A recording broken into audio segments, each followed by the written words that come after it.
ഒരുപാട് സന്തോഷം ലഭിച്ചത്, അർജുന അവാർഡ് ലഭിച്ചതിൽ. എന്തൊക്കെയായാലും ഈ അവാർഡിന് നയിച്ച കാര്യങ്ങൾ എന്തൊക്കെയായിരുന്നു?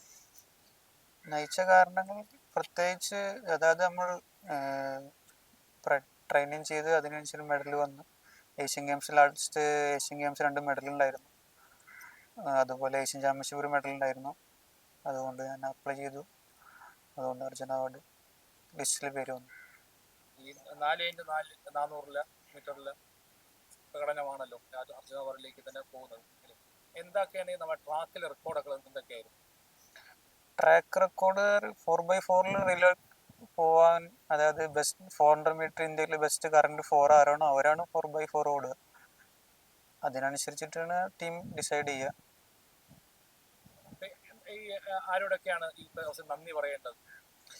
ഒരുപാട് പേരുണ്ട്, ഫാമിലി, കോച്ചസ്, ഫ്രണ്ട്സ്, എല്ലാവരോടും ഒരുപാട് ഒരുപാട് നന്ദി. അതുപോലെ ഞാനിപ്പോൾ ട്രെയിനിങ് ചെയ്തുകൊണ്ടിരിക്കുന്നത് സായി NCOI ട്രിവാൻഡ്രത്താണ്.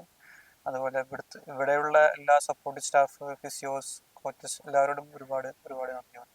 ഇവിടെ എത്ര കാലം കൊണ്ട് ട്രെയിനിങ് ചെയ്യുന്നു? ഇവിടെ ഞങ്ങൾ 2021 മുതൽ ഇവിടെയാണ് ട്രെയിനിങ് ചെയ്ത്, നാഷണൽ ക്യാമ്പ് ഇവിടെയാണ് സായി NCOയിൽ. അന്ന് മുതൽ ഇവിടെയാണ് ട്രെയിനിങ് ചെയ്തുകൊണ്ടിരിക്കുന്നത്. ഇവിടുത്തെ ട്രെയിനിങ് ആണോ ഇതിലേക്ക് എത്തിക്കാൻ പ്രധാനമായ ഒരു കാരണം? തീർച്ചയായും ഇവിടുത്തെ ട്രെയിനിങ് കൊണ്ട് മാത്രമാണ് ഈ നേട്ടമെല്ലാം കൈവരിക്കാൻ സാധിച്ചത്.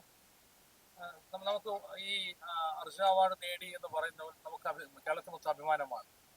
ഈ ഇനി ഉള്ള മത്സരാർത്ഥികൾ, അതായത് ഇതിനു വേണ്ടി കാത്തിരിക്കുന്ന കുറെ ആൾക്കാരുണ്ടാവുമല്ലോ, അടുത്ത വർഷവും വരുന്ന വർഷങ്ങളിലൊക്കെ, അവരോട് എന്താണ് അജ്മൽ പറയാനുള്ളത്? തീർച്ചയായും ഒരു നാളിൽ നിങ്ങൾക്കും ലഭിക്കും. വരുമ്പോൾ അപ്ലൈ ചെയ്യുക. നമ്മൾ അച്ചീവ്മെന്റ്സ് എല്ലാം വെച്ചിട്ട് അപ്ലൈ ചെയ്യുക. എല്ലാവർക്കും അറിയുന്ന കാര്യങ്ങൾ തന്നെയാണ് ഇതൊക്കെ. അതുകൊണ്ട് ലിസ്റ്റിൽ ഒരുപാട് സന്തോഷം കിട്ടിയതിലും. ഇനി ബാക്കി എല്ലാ അർജുന അവാർഡുകൾക്കും ഒരുപാട് സന്തോഷം. കിട്ടുമെന്ന് പ്രതീക്ഷിച്ചിരുന്നു?